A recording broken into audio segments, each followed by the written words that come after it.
welcome back to Car Juice. Today I'm going to be giving you guys the squeeze on the 2026 BMW M235 Grand Coupe, and I gotta say, it's a big improvement over the previous LCI. Let's get right into it.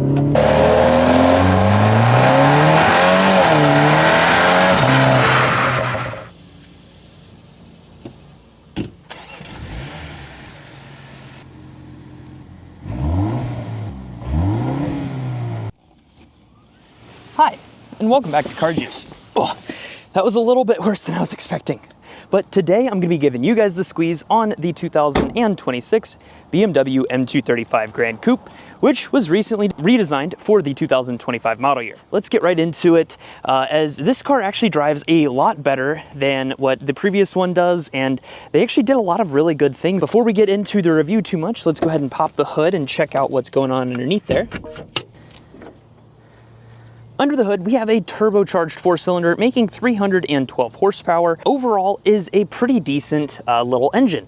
So I believe that this is the B46. This is actually a very similar platform to what the Mini Cooper Clubman S actually runs. Instead of being a transverse engine, it's actually horizontal, so a little bit different. And the previous generation was plagued with a lot of torque steer and overall just was like not too fun to drive, but they have fixed it. I believe that it's probably due to some tweaking that they did with the adaptive struts that are standard on the M235, but this thing is fun. It's, you know, mid to low 4-second 0 to 60 time, and it actually gets pretty decent gas mileage with 27 miles per gallon average. This would be a great car if you're somebody that drives a lot and isn't super tall and needs a little bit more space. They also did a great job with the refresh on this car. They've added a illuminated kidney grille, like how a lot of the new BMWs have, and then they've also modernized the headlights a little bit, made them a little bit lower slung with a little bit of a kind of sharp edge to them, just kind of sharp and cool. It also has a cool M badge here on the front, and they also have added a lot of new colors, my favorite of which is the Thunder Night Purple Metallic. This one is the Brooklyn Gray, and it does have a couple of cool options, such as the upgraded M compound brakes, the nicer wheels and tires. The standard size is now 19-inch for the M235, and these are also available with all seasons. The tires on this one are 235/40 by 19s on the front. We've got red brake calipers. Also, the M Sport package is standard. Typically, you do have to go to the M Sport package to get these, but that is standard on the M235s. The rear tires are 235/40/19 as well. So overall, it's going to be a square setup, which makes it a little bit cheaper to buy tires. They're skinny tires too, so they're not too expensive.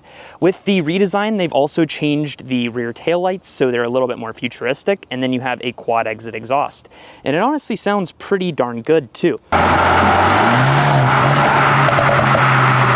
On the trunk, you have a much larger M235 badge. I think that that is a little bit silly, and it's definitely compensating a little bit. And then they've also added a new black roof option where you can get a kind of different contrast. Obviously, you can't get it with certain paints, specifically black, because that's just how a black roof is. It's black. And overall, the body style design and overall look of the 2 Series has greatly improved for the 25 model year. I had driven the old school M235, and it was kind of expensive. This one is still in that same range.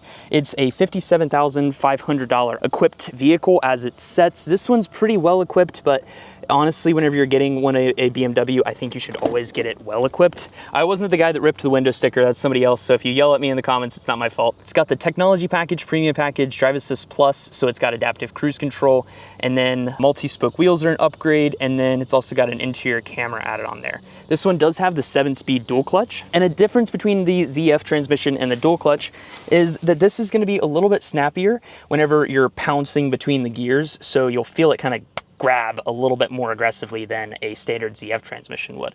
And it's also been tuned whenever the dual clutch for this generation came out on the X1 M35 on the 223 model. It wasn't very good, but it's gotten much better at this point. Headroom in the back is pretty limited. I'm only 5'8" and I've got about an inch or so of headroom. And then legroom is decent with about 4 inches or so of legroom. For a car this size, it's not too bad. Sitting behind a 6-foot driver, a little bit less space with only about 2 inches or so. So if you have kids or you need a decent sized back seat, it's not really the car for you. The panoramic sunroof does reach to the back seat though, which is nice, and it actually is still opening, which is cool. Not too many creature comforts. You don't have the option for a rear climate console. You do have 2 USB Type-Cs in the back, and overall the back seat fit and finish is nice. These are the new bicolor seats. They just added these for $25 as well. And then on the door card, decent quality, everything's soft touch, feels like a $60,000 car. So thank goodness they didn't cheap out on the back seat, because that would have really ruined this car in my opinion. You guys saw in the intro, but this one is a bit of a smaller car. The trunk is decent sized. You can get an optional spare tire in the back, but this one is gonna come without one. And this can be removed if you want a little bit of extra space, but it's pretty small, probably about a 3 body trunk. And then you have some grocery hooks and other different things in the back of the car as well. You'd have a rear spoiler as standard whenever you're going on the M235, and it just makes the car look a little bit sportier.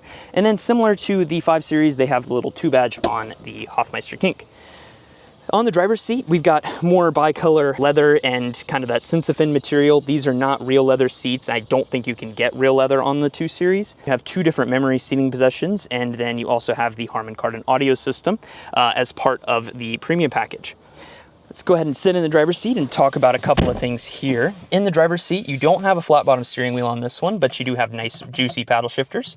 Available adaptive cruise control, which is quite nice. Automatic high beams. In the center, they've changed up away from the little clip that you'd previously put yours into, and now you have a little bit of a larger cup holder area. The cup holders are extremely small, but you have a wireless phone charger on the bottom, and then they also got rid of the shifter. So in the center, you've got all of your different customization options, such as sport mode, your driving assistance features, and your parking cameras. The cameras are 4K, and this thing can park itself, which is nice. It's very good at parallel parking. You also have a panoramic camera. Also, with this system, you get access to the BMW Drive Recorder, which is instrumental. It's only $100. And then more cameras on the inside by the sunroof as well. You've got interior cameras, so if somebody breaks in, you can see them. And then the operating system is iDrive 9. They've gotten rid of the controls for all of the climate controls, and you do have to log in for basically everything. Wireless Apple CarPlay, Android Auto work very well. That's come a long way, so overall that's pretty good. And then 2 USB Type-Cs down here in the center, and then the transmission selector is just here as follows. To put it in park, you got that button there. Last thing I want to talk about is the center console, which is very small. You could fit maybe a roll of toilet paper in there, and that is about it. The dashboard is decently nice, but it does I wish that they had more stitch lines through here so it looked more like fake leather, but you've got the M colors there on the dashboard, and then you also have a full color heads-up display, which is pretty nice as well. On the left paddle shifter, the last thing before we take this thing on a spin, you have a boost function. If you press and hold this for 10 seconds, it kicks the car into a pseudo sport mode for 10 seconds, no matter what driving mode you guys are on. Okay, so in the driver's seat of the M235 Grand Coupe, they have definitely worked on some of the things that made this car less than desirable in the previous generation. The 0 to 60 being as fast as it is kind of insane. I will just go ahead and say it as like, I wouldn't probably get this car as equipped. If I was gonna get one of these, I think the person who should be buying it is somebody that drives a lot of miles, wants something small, isn't very tall, somebody that just has to have a BMW and wants something small and sporty, but doesn't want to do a 2-door because you have like a 2 and a 3-year-old. I think this is probably the car for you. It's super fun. It's good in the corners. These M seats are nice. Unfortunately, the bolsters do not adjust. So if you are a little bit bigger, they're probably perfect for you, but me being the size that I am, it's not exactly the right size for me. The ZF transmission, the DCT transmission, now that they have fixed the tuning with it and fixed the overall like shift time and stuff like that, and the lag between gears and starting and stopping and stuff like that when you are first getting into the car.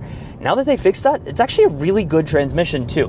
7-speed dual clutch, gets good fuel economy. It's a fun little zippy car. The adaptive suspension is cool.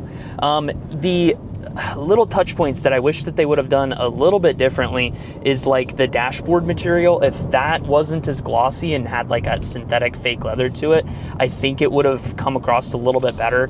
I don't mind the steering wheel. It's a really great size actually, and it has a good steering wheel feel. It feels like real leather, and feels premium, and overall pretty nice.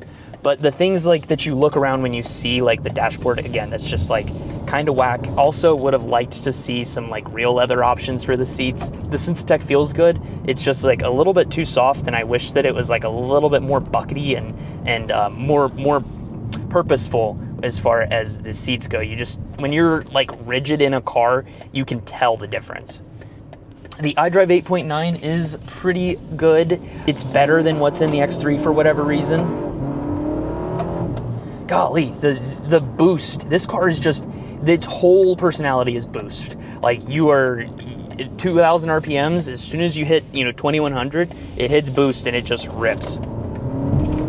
And the adaptive, when you put this thing into Sport Plus, you actually can get a little bit of, I don't know if that comes across on camera, but you can actually get some oversteer on this thing. You get a nice little tachometer that pops up in the dashboard, and it's also, with the smaller tires on it, it's not going to be that expensive to put new tires on this thing when you wear through them. The brakes are super good, M compound brakes. Not exactly sure what that means, but it's cool. The iconic sounds also make this thing sound really good whenever you are popping through the gears. You downshift, you get some cool overrun. Some of it's piped in, so if you wanted to turn that off, you can, but it's a lot quieter, and I think it does a decent job. I would probably leave it on if I bought one of these myself. But yeah, M235, not too bad of a car. I wish that this car had the same features, closer to like a 52 to 54,000. But if you compare this against like the Acura Integra, I would say it's faster and a little bit more engaging than what that is, and probably just as reliable as BMW's new four cylinders have been pretty darn good. So yeah, would I recommend driving an M235? Yes, as long as you're shorter, and you don't really need a back seat or, have people that you drive around too often. They're cool cars, but yeah, that's where I'm gonna go ahead and end today's video off. I really do appreciate you guys watching to the end. If you guys liked it, please make sure that you hit that like button and subscribe, and I will catch you guys in the next one. Deuces.